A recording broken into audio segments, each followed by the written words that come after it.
வணக்கம். G3 செய்திகளுடன் இணைந்திருப்பது செல்வி கார்த்திகை ஜோதி. உலகம்பட்டு கிராமத்தில் அருள்மிகு முனீஸ்வரன் கோவில் கும்பாபிஷேகம் நடைபெற்றது. இனி விரிவான செய்திகள். திருவண்ணாமலை மாவட்டம் சேத்துப்பட்டு அடுத்த உலகம்பட்டு கிராமத்தில் அருள்மிகு முனீஸ்வரன் மற்றும் சப்த கன்னியர்கள் கோவில் கொண்டு அருள்பாலித்து வருகின்றனர்.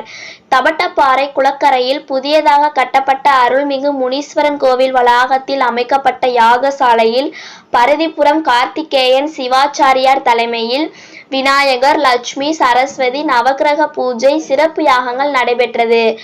யாகசாலையிலிருந்து மேளதாளங்கள் முழங்க கலசம் புறப்பட்டு கோவிலை வலம் வந்து கோபுரத்திலும் முனீஸ்வரன் மற்றும் சப்த கன்னியர்களும் புனித நீர் ஊற்றி மகா கும்பாபிஷேகம் நடைபெற்றது. உலகம்பட்டு, அப்பேடு, கொத்தந்தவாடி, மருத்துவாம்பாடி உள்ளிட்ட 20க்கும் மேற்பட்ட கிராம மக்கள் கலந்து கொண்டு சாமி தரிசனம் செய்தனர். பக்தர்களுக்கு அன்னதானம் வழங்கப்பட்டது.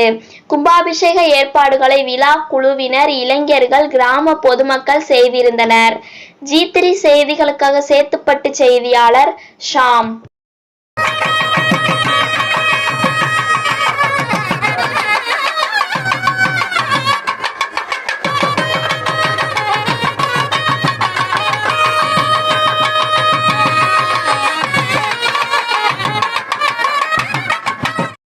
உங்கள் ஊர் நிகழ்வுகளை உடனுக்குடன் தெரிந்து கொள்ள G3 ஆன்லைன் டிவியை சப்ஸ்கிரைப் செய்யுங்கள்.